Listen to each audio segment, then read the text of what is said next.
now. Hear ye, hear ye, hear ye. Welcome everybody, wherever you are in the world. This is News, a must in the classroom by me, Sean Banville. I'm creator of the websites breakingnewsenglish.com and newsenglish.lessons.com. Look at this headline. How does it make you feel? I'm sure it creates quite a few emotions in a lot of you. That's because news is very, very powerful, and that's why we should bring news into the classroom to give students those same emotions to talk about. It's not being reinstalled, by the way.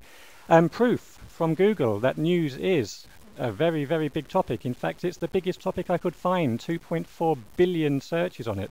Bigger than English, business, love, Twitter, money, and much bigger than anybody who likes the saxophone. Bigger than Barack Obama and the present perfect. So, take news into the classroom.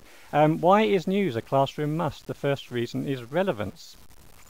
If it's relevant to us, it's also relevant to the students. If you can take in things that are relevant to the students, you will increase their motivation, and they'll be talking in the classroom about things they talk about outside the classroom in their L1. Second reason is the emotional and intellectual interest. Now, this headline, Arsenal 17, Manchester United 0, would certainly incite a lot of emotions in me. A lot of stories will also get the students emotionally and intellectually interested, and that way you'll have them on your side in the classroom. Continuity and recycling. A news story breaks, you follow it for a day, a week, a month, or even years. Barack Obama said, yes, we can. We could recycle language and move on to yes, we could. Yes, we're doing well. Yes, we will have done. And many other topics or vocabulary. And the fourth one is that news is authentic and conversational. There's nothing better for me than taking in a news story and the actual news is authentic for the students. It's the first time they've heard of it. Then you can encourage them to start a conversation using that news. And the fifth one I'll talk about now is critical thinking and problem solving. Get your students to solve the global financial crisis. Get them to solve the problems in Afghanistan or in Iraq. Or, on a more local level, get them to solve the problem of why can't they bring their mobile phone to school? In English, of course. News is everywhere. We can't escape it. It's on the television, radio, it's on the internet, it's email, it's RSS, it's on our hotel doors. You hear it on the bus, you hear it in coffee shops, you hear it on the airplane and in dentists and in hospitals. The only place you don't hear it is on desert islands or if you're on the moon. So take it into the classroom. Some teacher feedback that I got from a teacher in LA. Just wanted to let you know that I had a major success today. One of my students is what one might politely call behaviorally challenged. He actually completed the assignment on hip-hop. This is the first assignment he has ever completed. I did not know how to react. I have had this many, many times with my students. They've done homework that I didn't even ask them to. And some student feedback. 60% of students in a survey I conducted on 137 students said they liked news on their country. They loved teacher-made news lessons over the book. I won't say what the book was, but we made more headway with our own lessons. And 78% of students said that the news that they had in class was real news. They hadn't heard it before. What is news? Most of us think it's politics or international affairs. It's not. It can be about their course or sports or the weather or weird stuff or Bollywood or even news of what's going on with other students in their class. Bring it all into the classroom. It all helps.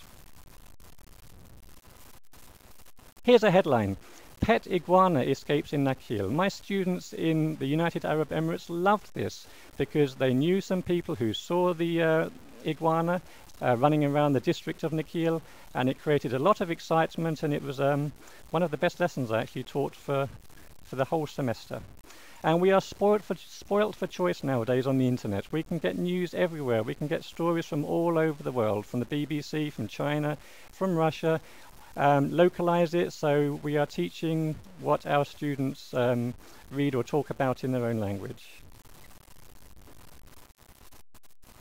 What to do? You can do absolutely anything with news that you do with any other content. Here I've just put two little exercises. One is a discussion that you can cut in half, give part A to a student and the other part to student B. Or have a role play and give them little role cards. But you can do anything with news. What you need That is exactly what you need right there. If you take a dog-me approach, I know we have some dog-meists in the audience, you get the students to brainstorm the topics or the news stories that they want to talk about, and then you go from there. Rank the stories or get the students to create role plays, that kind of thing.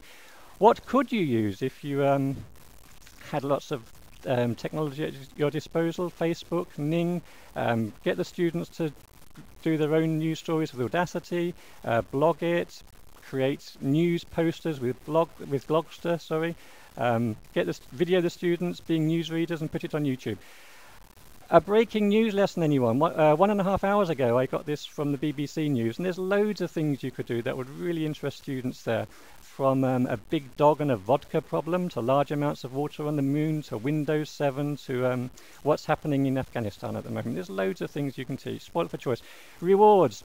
This was many years ago. I got this email from a Thai teacher. I found your website by accident and read every word in your website except all lessons but 3 in one go. My God. I have about 10,000 words to tell you how much I feel about you and your efforts you put into this work, but because of my slow typing, my English inadequacy and my sleeplessness, I won't go into that one. And my final slide, this is this is my creation from 5 years ago. I've been working very hard on this. breakingnewsenglish.com. 13-page handouts every 3 days with listenings and podcasts, and lots of interesting topics for students. 3, 2, 1, finish.